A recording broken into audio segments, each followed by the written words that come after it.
मीराबाई की कहानी। मीराबाई भक्तिकाल की एक ऐसी संत है जिनका सब कुछ कृष्ण के लिए समर्पित था। मीरा का कृष्ण प्रेम ऐसा था कि वह उन्हें अपना पति मान बैठी थीं। भक्ति की ऐसी चरम अवस्था कम ही देखने को मिलती है। आइए जाने मीराबाई के जीवन की कुछ रोचक बातें। मीरा की कहानी। मीरा कृष्ण दीवानी। मीराबाई भक्तिकाल की एक ऐसी संत है जिनका सब कुछ कृष्ण के लिए समर्पित था। यहाँ तक कि कृष्ण को ही वह अपना पति मान बैठी थीं। भक्ति की ऐसी चरम अवस्था कम ही देखने को मिलती है। आइए जाने मीराबाई के जीवन की कुछ रोचक बातें। मीराबाई के बालमन में कृष्ण की ऐसी छवि बसी थी कि किशोरावस्था से लेकर मृत्यु तक उन्होंने कृष्ण को ही अपना सब कुछ माना। जोधपुर के राठौर रतन सिंह जी की इकलौती पुत्री मीराबाई का जन्म 16वीं शताब्दी में हुआ था। बचपन से ही वह कृष्ण भक्ति में रम गई थीं। मीराबाई के बचपन में हुई एक घटना की वजह से उनका कृष्ण प्रेम अपनी चरम अवस्था तक पहुंचा। एक दिन उनके पड़ोस में किसी बड़े आदमी के यहाँ बारात आई। सभी औरतें छत पर खड़ी होकर बारात देख रही थीं। मीरा भी बारात देखने लगीं। बारात को देख मीरा ने अपनी माता से पूछा कि मेरा दूल्हा कौन है। इस पर उनकी माता ने कृष्ण की मूर्ति की ओर इशारा करके कह दिया कि यही तुम्हारे दूल्हा है। बस यह बात मीरा के बालमन में एक गांठ की तरह बंध गई। बाद में मीराबाई की शादी महाराणा सांगा के पुत्र भोजराज, जो आगे चलकर महाराणा कुंभा कहलाए, से कर दी गई। मीरा ने गुरु के बारे में कहा है कि बिना गुरु धारण किए भक्ति नहीं होती। भक्तिपूर्ण इंसान ही प्रभु प्राप्ति का भेद बता सकता है। वही सच्चा गुरु है। स्वयं मीरा के पद से पता चलता है कि उनके गुरु रैदास थे। इस शादी के लिए पहले तो मीराबाई ने मना कर दिया, लेकिन जोर देने पर वह फूट फूट कर रोने लगीं। शादी के बाद विदाई के समय वे कृष्ण की वही मूर्ति अपने साथ ले गईं, जिसे उनकी माता ने उनका दूल्हा बताया था। ससुराल में अपने घरेलू कामकाज निपटाने के बाद मीरा रोज कृष्ण के मंदिर चली जातीं और कृष्ण की पूजा करतीं, उनकी मूर्ति के सामने गातीं और नृत्य करतीं।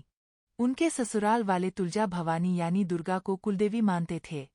जब मीरा ने कुलदेवी की पूजा करने से इनकार कर दिया तो परिवार वालों ने उनकी श्रद्धा भक्ति को मंजूरी नहीं दी।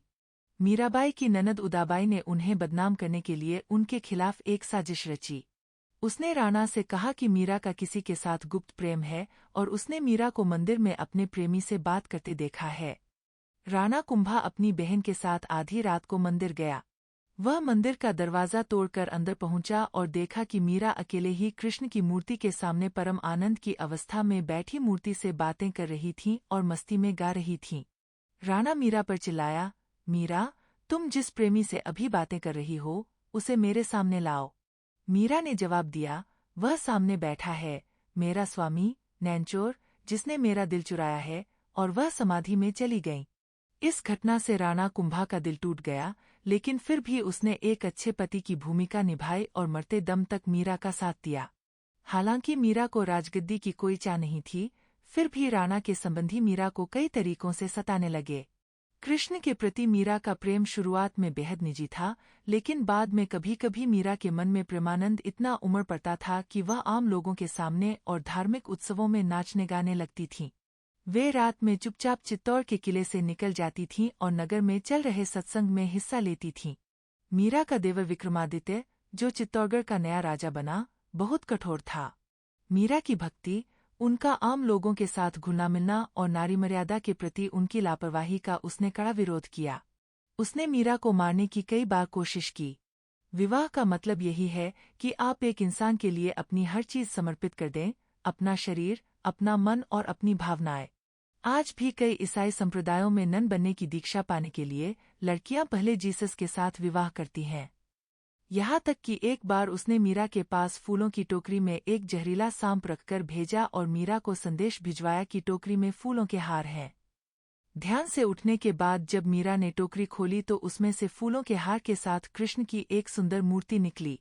राणा का तैयार किया हुआ कांटों का बिस्तर भी मीरा के लिए फूलों का सेज बन गया जब मीरा उस पर सोने चली। जब यातनाएं बर्दाश्त से बाहर हो गईं, तो उन्होंने चित्तौड़ छोड़ दिया। वे पहले मेरता गईं, लेकिन जब उन्हें वहां भी संतोष नहीं मिला तो कुछ समय के बाद उन्होंने कृष्ण भक्ति के केंद्र वृंदावन का रुख कर लिया। मीरा मानती थीं कि वह गोपी ललिता ही हैं, जिन्होंने फिर से जन्म लिया है। ललिता कृष्ण के प्रेम में दीवानी थीं। खैर, मीरा ने अपनी तीर्थयात्रा जारी रखी। वे एक गांव से दूसरे गांव नाचती गाती पूरे उत्तर भारत में घूमती रहीं। माना जाता है कि उन्होंने अपने जीवन के अंतिम कुछ साल गुजरात के द्वारका में गुजारे। ऐसा कहा जाता है कि दर्शकों की पूरी भीड़ के सामने मीरा द्वारकाधीश की मूर्ति में समा गईं। मीरा के लिए कृष्ण भ्रम नहीं हकीकत थे। इंसान आमतौर पर शरीर, मन और बहुत सारी भावनाओं से बना है। यही वजह है कि ज्यादातर लोग अपने शरीर, मन और भावनाओं को समर्पित किए बिना किसी चीज के प्रति खुद को समर्पित नहीं कर सकते। विवाह का मतलब यही है कि आप एक इंसान के लिए अपनी हर चीज समर्पित कर दें, अपना शरीर, अपना मन और अपनी भावनाएं। आज भी कई ईसाई संप्रदायों में नन बनने की दीक्षा पाने के लिए लड़कियां पहले जीसस के साथ विवाह करती हैं। कुछ लोगों के लिए यह समर्पण शरीर, मन और भावनाओं के परे एक ऐसे धरातल पर पहुंच गया जो बिल्कुल अलग था, जहां यह उनके लिए परम सत्य बन गया था। ऐसे लोगों में से एक मीराबाई थीं, जो कृष्ण को अपना पति मानती थीं। कृष्ण को लेकर मीरा इतनी दीवानी थीं कि महज 8 साल की उम्र में मन ही मन उन्होंने कृष्ण से विवाह कर लिया। उनके भावों की तीव्रता इतनी गहन थी कि कृष्ण उनके लिए सच्चाई बन गए। यह मीरा के लिए कोई मतिभ्रम नहीं था, यह एक सच्चाई थी कि कृष्ण उनके साथ उठते बैठते थे, घूमते थे। ऐसे में मीरा के पति को उनके साथ दिक्कत होने लगी, क्योंकि वह हमेशा अपने दिव्य प्रेमी के साथ रहती। यहाँ तक कि मीरा ने अपने दिव्य प्रेमी के साथ संभोग भी किया।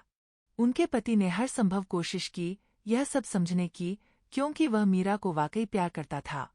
लेकिन वह नहीं जान सका कि आखिर मीरा के साथ हो क्या रहा है।